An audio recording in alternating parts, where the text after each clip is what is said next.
four in the world! First four in the world! Yes! Yes! Finally!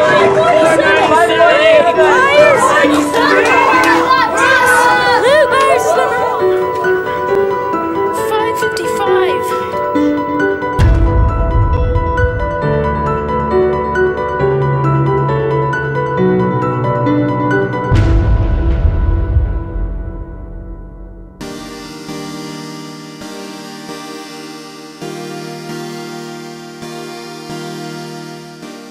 For the longest time, achieving a cycle under 6 seconds was the ultimate boon, the final frontier. And it didn't seem like it would get much faster after Steven, Luke, and Tyler, or as mentioned in the previous episode, the Great Three, all achieved times under 5.6 seconds. Luke had the fastest among the three at 5.55 seconds, achieved on October 15, 2009. At this time, Steven and Tyler stopped the sport momentarily, and there were some speculating that the time wouldn't be beaten. Of course, there were the occasional trolls, such as the man who said Steven's real cycle record was 4.97. 497.8! 497.8! Most people were contemplating whether stacking could go any further. Now, if you go back and watch this time, you'll notice some things that today's stackers do, but back then weren't even thought of doing. This includes what's been named Bo's 6-6 downstack, because it was first used by Bo McDowell, which involves taking out one cup before fully downstacking the 6-6 into a stack of 12, and using that cup usually as the upside down cup in the 1-10-1. Another of these methods, used now, is stacking up the first three not with the leading hand first, but with the other one. This allows for stackers to curve their hand around the cup, allowing for a faster start. Josh Hansel popularized this method, but what most people don't know is that I also experimented with the method in 2011 for a few months, but without the cupping of the hand. Anyway, back to October 2009. These stackers had not yet tried these methods yet, even though it was completely legal under the rules. It is a common misconception that the rules in 2009 prevented stackers from performing these methods. It's just that no one tried it.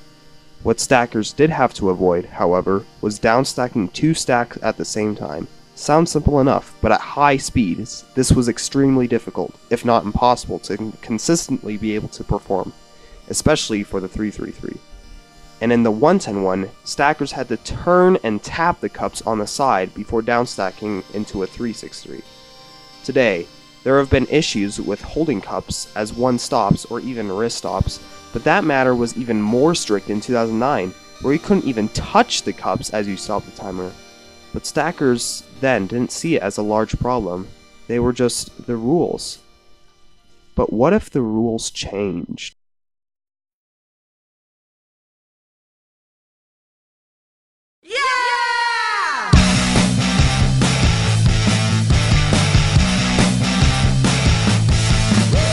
Hi, I'm Bob Fox. The WSSA Rules Committee has addressed 3 specific areas that often can't be seen by judges and upon video review result in the vast majority of disqualifications. So here's the first new rule. 2 stacks may be downstacked at the same time. A stacker's hands may be in contact with the cups while stopping the timer, as long as the stacker does not hold or appear to hold any cups.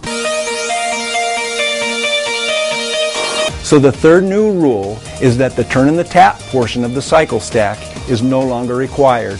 These new rules will allow stackers to go faster than ever without worrying about unintended scratches. From all of us here at the WSSA, good luck.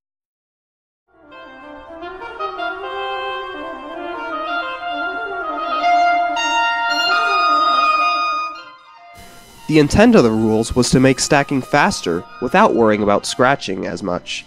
This would be great for stackers, right? Wrong. Rule 2 is good, but you guys just ruined sports. This could possibly ruin one interesting and difficult change in the sport stack after many years. My views rest on the side of 98% of everyone else. This is not sports stacking. Some thought there was an element of skill being taken away from the sport, such as Lawrence Masserin. He was known at the time for having the best down stack without touching 2 stacks at the same time, so he had a reason to believe the notion of a less skillful experience. There were others who thought this just flat out took away the elements of the sequences that they have gotten accustomed to, and it would also mean that some styles, such as Malcolm Richardson's or Mark Dennis's, where only one hand on a stack is used on the 3 stacks, would be a scratch. All in all, there was a lot of consensus among the community that the sport was ruined because of rules 1 and 3 in particular. But there were also people interested in what the outcomes would be, and some even speculated that a cycle under 5 seconds was now possible. Even with the doubts of this possibility, there was still no doubt of an explosion of new fastest times in the world. And it happened.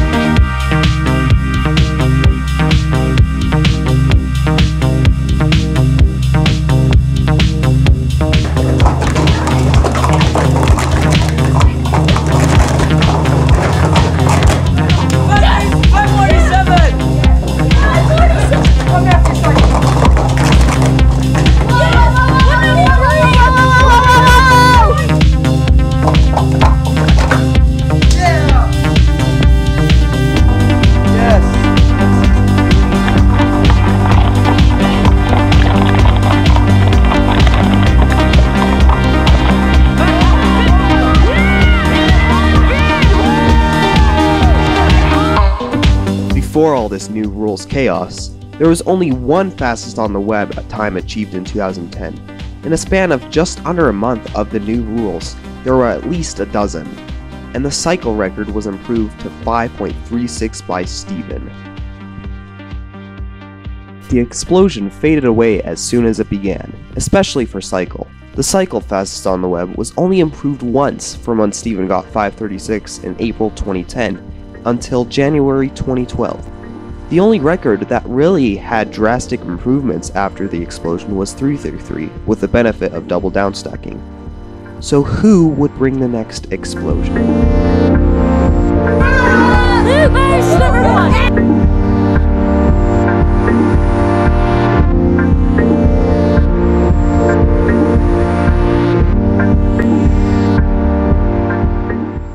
On January 30th, 2011, Lawrence Masserin posts a video to the Facebook sports stacking page. Anyone know Willie Morrell? He's a stacker on Team USA. He just got 563 on tape, and his PB is 555. People seem to remember him from last year's World Championships, but nowhere else. They're very impressed, however. William continued to upload videos to his YouTube channel, Golden Yoshi 88. He was given a reputation as a quick improving stacker who almost never reacted to his times. Personally, in the first 6 months of him uploading videos, I had no idea what his voice sounded like. He was that quiet. He would eventually start reacting, and more importantly, would work his way into the top 10 in all events. It was very apparent that he was working his way up to become one of the best. Finally, beginning in late February 2012, he made his mark with his own explosion.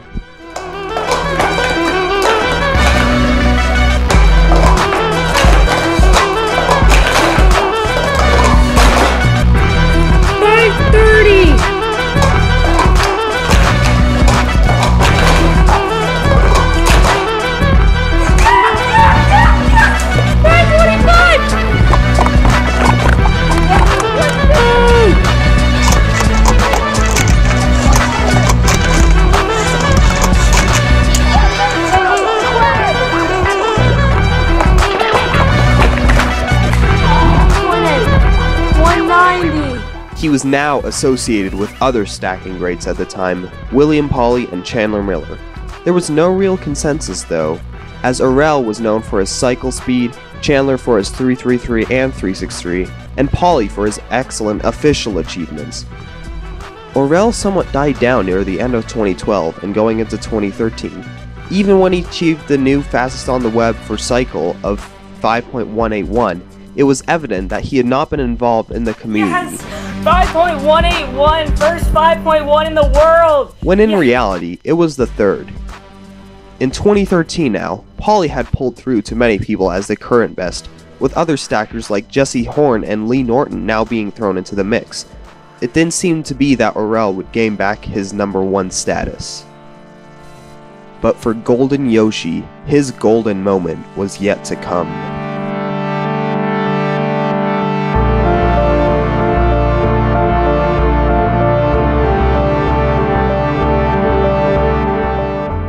Aurel got himself back on track with what was originally thought to be a new fastest on the web for Cycle at 5.09 seconds on August 12, 2013. Before that, the time was 5.09 seconds on a newer model timer, so that would beat the previous time, right? This was discussed in the community, which determined that any time achieved with timers like Williams, which was a Gen 2 timer, would automatically end with the third decimal place 9. You can watch more about this topic on Lawrence Massern's video 509 versus 5098. So William was still second place. Just kidding, he replied to the controversy with a 5.038 2 days later. To any other stacker in most other situations, this should be a defining moment. And in a way it was, as since this day, August 14th, 2013, the only person who has held a cycle fastest on the web is William Aurel. That's 1,564 days at the time of this video being uploaded. But at the same time, it was a bittersweet victory, as he had come so close to achieving the 4. And since he was the fastest person in the world, how'd he be able to achieve that extra edge? At this time, most fast stackers are using Bow 66 downstack, which I mentioned before in this episode. But surprisingly, the top 3 stackers in the cycle, which were Lee, Polly, and Aurel, weren't. Would this be the edge Aurel needed? He tried and got a 4.991 scratch. The consistency was still lacking, but the speed was there. Now, it was October 12, 2013, just 4 years after Luke's 555. Aurel was having an extremely fast day. He was being filmed on the video chat site Uvu by other stackers. Would this be the day he achieves greatness? 5